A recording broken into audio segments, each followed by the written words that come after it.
अगर माँ नहीं होती तो हम नहीं होते, माँ नहीं होती तो आप नहीं होते, माँ नहीं होती तो दुनिया का कोई व्यक्ति नहीं होता।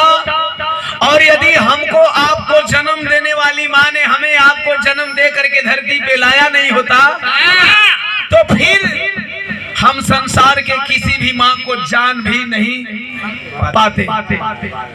अब विडंबना यह है कि जिस माँ ने मुझे जन्म दिया, जिस माँ ने मुझे चलना सिखाया, जिस माँ ने मुझे बोलना सिखाया, मैं अस्तित्व में नहीं था, जिस माँ ने मुझे अस्तित्व में लाया, क्या उस माँ से भी शक्तिशाली कोई माँ हो सकती है? लेकिन हम भारत के पढ़े लिखे मूर्ख उस माँ से भी शक्तिशाली माँ ढूंढते हैं। उस माँ से भी शक्तिशाली माँ ढूंढते हैं कि कोई उस माँ से भी शक्तिशाली माँ है। शायद उस माँ का भी एहसास उसी माँ ने कराया होगा।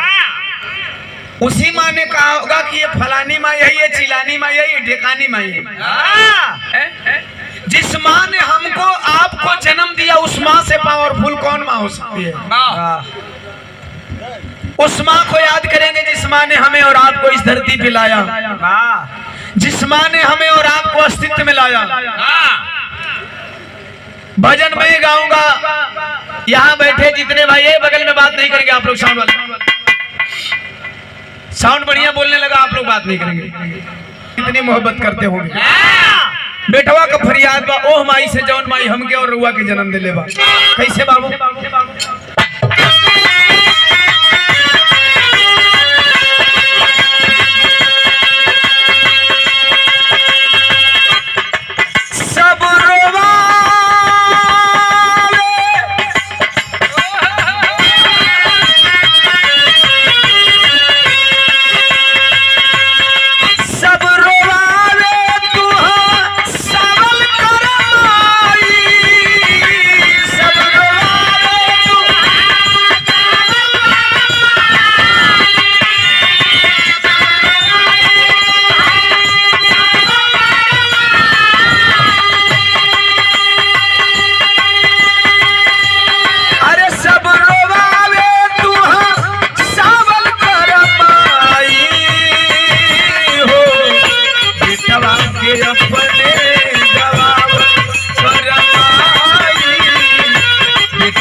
आने वाली जनरेशन को ले जाने में हमारी माताएं बहनों का बहुत बड़ा सहयोग होता है। उस माँ से ओम प्रकाश दीवाना खफा है, उस माँ से ओम प्रकाश दीवाना नाराज है। जो माँ 9 माह गर्भ में बच्चे को पालती है और जिंदगी की छोटी मौत, जब प्रसव पीड़ा होता है तो एक औरत की छोटी मौत हो जाती है। वह पीड़ा सह करके जो माँ अपने बच्चे को जन्म देती है बाबा, और जन्म देने के बाद वह उंगली पकड़ के चलना सिखाती है, तेल मालिश करती है, मजबूत बनाती है, उसे बोलना सिखाती है। और जब बच्चा स्कूल जाने लायक हो जाता है तब कहता है, तब वह माँ कहती है बेटा हमारा से शक्तिशाली है धरती पर बड़ी माई है, हमार गोड़ लगी है चाहे नहीं लगी है उनकर गोड़ ला के जाइए। बेटा सवाल करता है, वह बेटा सवाल करता है माँ मैंने तो तुम्हें माँ कहा, कौन माँ हो गई शक्तिशाली? तो वह माँ जिस बच्चे ने किसी माँ को नहीं जाना सिर्फ अपनी माँ को जाना, वही माँ बताती है कि बेटा घरवा का पिछवा एगो ईटवा माई है, रोडवा पर जीव तो पथरवा माई बाड़ी, वो करा ले आगे जीव तो एगो मटिया माई मिली है, गोड़ लाग ली हो। तो हमार गोड़ लाग गया मत माँ, लाग 3 गो माई बाड़ी उनकर गोड़ लाग ली। सबसे पहले बच्चे को अंधविश्वास की तरह ये माताएं बहनें लेकर के जाती हैं। आपको अपने शक्ति को पहचानना होगा कि आप कितनी बड़ी शक्तिशाली है, आपसे शक्तिशाली हम भी नहीं है।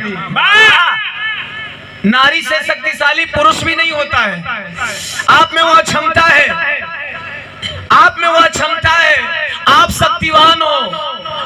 आप अपने बच्चों को ऐसा संस्कार दें, अंधविश्वास से दूरी बनाएं। बेटवा अंतरा के अंतराल में कहता का कहले बाबा, अरे रखी है सजा के माई सरगम में साज हो,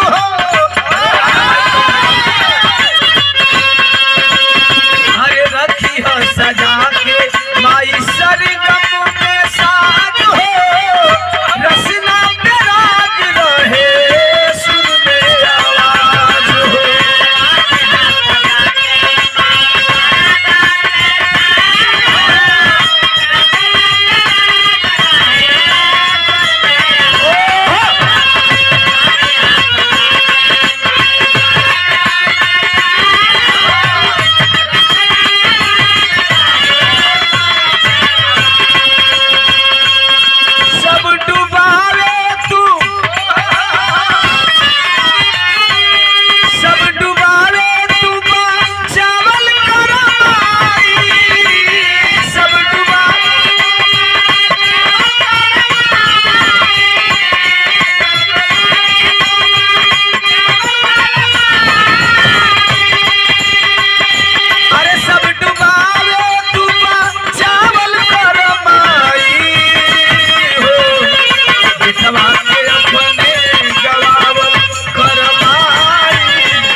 रोशन बाबू ना हुई आकांक्षा दुबे का